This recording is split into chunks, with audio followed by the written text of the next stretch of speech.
Kembali apa kabar Indonesia Malam? Sekarang akan kita pantau bagaimana titik arus balik di dua wilayah di Bakahuni, bahkan juga di Senen. Di Bakahuni ada Fuji, di Senen ada Nadila. Kita ke Bakahuni terlebih dahulu.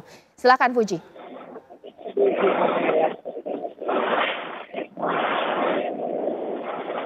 Fuji silakan. Caca, Anissa dan pemirsa TV One dimanapun Anda berada.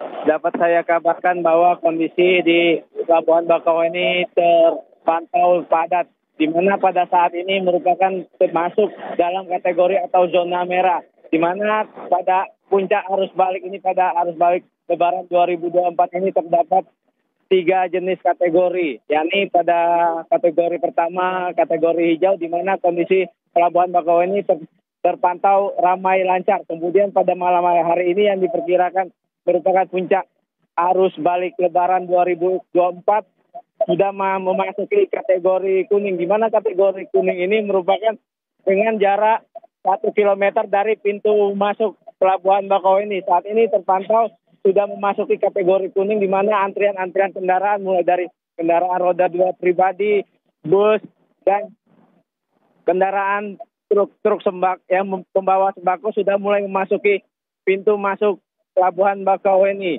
di mana antrian sudah mengular sejak selepas maghrib atau mulai dari pukul 6:30 malam tadi.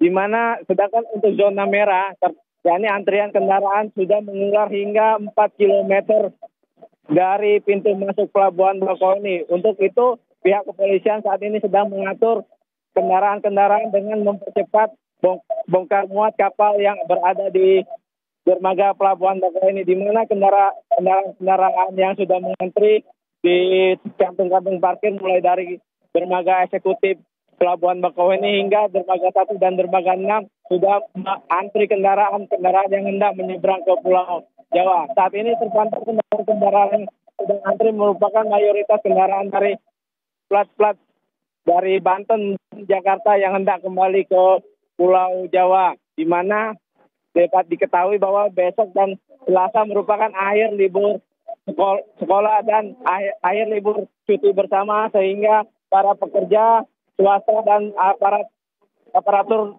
sipil negara sudah mulai melakukan aktivitas yang kembali. Untuk mengantisipasi lonjakan kendaraan dan penumpang ini, pihak kepolisian dan ASDP serta TNI dan stakeholder terkait menerapkan pola delay system, di mana kendaraan-kendaraan yang hendak masuk ke Pelabuhan Bakauheni ini terlebih dahulu dimasukkan ke rest area yang berada di Jalan Tol Trans Sumatera dan di Jalan Lintas Sumatera. Sedangkan berdasarkan data dari pihak SDP, pada Sabtu kemarin tercatat sebanyak 92.603 orang penumpang pejalan kaki, kemudian 14.996 kendaraan roda 2 dan 12.142 kendaraan roda 4 yang sudah kembali ke Pulau Jawa. Untuk penumpang yang belum kembali atau yang masih berada di Pulau Sumatera, yakni sebanyak 608.198 orang penumpang, kemudian 555.402 sepeda motor dan 87.589 kendaraan roda 4, di mana diprediksi malam ini merupakan puncak arus balik dan hingga esok hari. Caca, Anissa. Puji, ditahan dulu laporannya. Terima kasih atas laporannya. Sebelum nanti kita ke stasiun Senen, sekarang saya akan mau tanya dulu kepada Bang Azaz Tigor Nainggolan. Bang, ada tips apa ya Bang ya, mengingat cobalah kita pakai pola pikir masyarakat bagi yang mau bekerja, sudah pasti kan mereka ingin cepat sampai ke rumah supaya waktu istirahat lebih lama sebelum akhirnya nanti mereka bisa bekerja kembali. Tapi bagi yang bekerja sebagai supir, entah itu charter atau bus, cepat-cepatan sampai tempat tujuan itu biasa dan lumrah, tapi itu kadang-kadang bikin kecepatan melebihi batas. Suka nyalip-nyalip, sudahlah kontraflow, melanggar aturan, ini seperti apa? Ya, jadi gini Mbak Caca, tadi saya sebetulnya mau sampaikan nih sudah nggak ada pahaan nih Pak Kakor Lantas. Karena gini, saya sepakat pengawasan dan penegakan di jalan itu ya terhadap peraturan lalu lintas itu kita masih lemah. Ya, masih lemah. Jadi pembiarannya itu masih banyak sekali. Nah, Sementara kemarin itu kan begitu dibuka one way, itu seolah-olah kan secara psikologis diajak masyarakat itu pengguna atau pengemudi itu cepat, begitu loh. Nah, ditambah tadi yang saya bilang di pertama, ada kondisi pembiaran gitu. Penegakannya nggak dilakukan dengan baik. Ini kan ada aturan nih mengenai kecepatan. Misalnya di Trans Jawa itu kan paling cepat 110 km per jam. Ya, terus nggak boleh berhenti, nggak boleh overload ya, barangnya nggak boleh berlebihan begitu ya. Penumpangnya juga nggak boleh berlebihan gitu. Itu bebas aja gitu loh. Ya, itu dibiarkan. Ini bahaya menurut saya. Apalagi dia harus balik. Ya, orang tuh kalau harus balik itu kan gini, pertama sudah capek capek fisik ya, dia liburan. Kedua capek hati dia. Yang ketiga capek kantong. Nah, ini bahaya gitu loh ya. Jadi ini bahaya kalau tidak ada pengawasan dan penegakan peraturan di jalan raya gitu. Itu kalau yang kendaraan pribadi. Kalau yang transportasi publik, nah ini pengemudinya lebih bahaya lagi. Dia capek. Kita tahu juga supir-supir bus ini kan istirahatnya tuh coba aja kita lihat deh. Ya istirahatnya kurang loh itu mereka. Dan kalaupun istirahat cuma di bak barang busnya mereka. Ya, sementara mereka harus kejar pendapatan. Makanya harus cepat juga sampai di tujuan, dia bisa balik lagi, bisa ambil penumpang lagi. Nah, ini bahaya. Ini bisa dikendalikan, diawasi dengan penegakan peraturan lalu lintasnya. Sehingga nanti kalau ditegakkan dengan baik secara konsisten, dia akan merubah perilaku pengemudinya. Ya, para pemudik yang menjadi pengemudi kendaraan bermotor baik pribadi maupun yang transportasi umum atau publik. Nah, ini yang perlu. Itu yang pertama ya, pesan saya kepada polisi harus tegas gitu loh ya.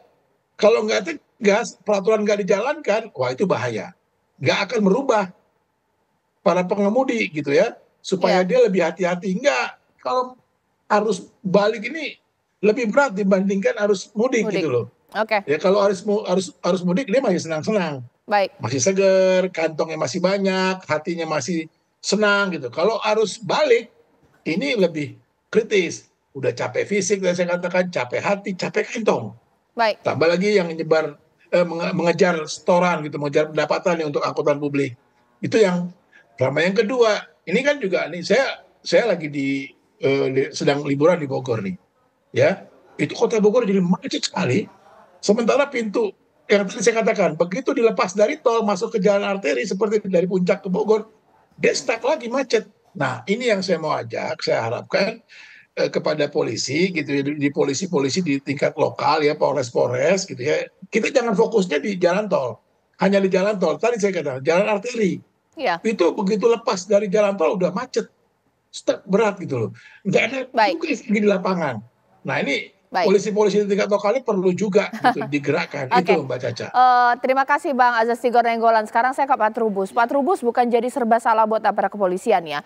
Kalau tegas dianggap nanti bersurat tilang nih polisi. Tapi kalau nggak tegas justru menjadi kecelakaan di mana-mana terjadi. Seperti apa? Iya, menurut saya memang harus tegas saja. Tegas saja. Karena apa? Karena kalau bisa ada kebijakan misalnya pembatasan usia kendaraan. Itu sangat penting sekali karena itu harus kendaraan-kendaraan yang usianya sudah tua itu jangan lewat jalan tol lagi, jadi dipindah aja ke jalur arteri. Karena itu juga menjadi sumber juga masalah. Jadi menurut saya ini harus tegas seperti itu. Yang kedua, terkait dengan kendaraan yang suka ugal-ugalan itu, ya kan ada beberapa ugalan itu karena ngejar target macam-macam itu, pemerintah sekarang memikirkan lagi mengenai subsidi kepada kendaraan-kendaraan yang transportasi umum itu. Jadi itu harus penting. Selain juga nanti ada jangannya diskon 20% untuk tol, itu kalau bisa gratis saja seperti negara lain kan 2 hari juga gratis bisa kan gitu. Jadi ada pemikiran-pemikiran ke sana gitu loh. Jadi seperti ini yang terakhir ya menurut saya ini penting juga bagi warga, jangan pulang ke Jakarta bawa keluarganya lagi, nambah orang lagi di Jakarta, ke kota-kota besar tidak di Jakarta. Ini juga penting karena urbanisasi ini sumber masalah kan dari situ, sehingga menurut saya ini juga kesadaran penting untuk warganya. Oke, terima kasih Pak Trubus, terima kasih Bang Azas Tigor Nainggolan, tadi ada Mbak Adita Irawati dan juga Kakor Lantas Polri Pak Aan Suhanan. Sesaat lagi rekan saya Agita tampaknya sudah siap mengabarkan ada informasi apa Agita? Iya Caca dan juga pemirsa, kita juga masih akan terus memperbarui informasi terkini dari sejumlah titik mengenai puncak dari arus balik. Sesaat lagi tetaplah bersama kami di Apa Kabar Indonesia Malam.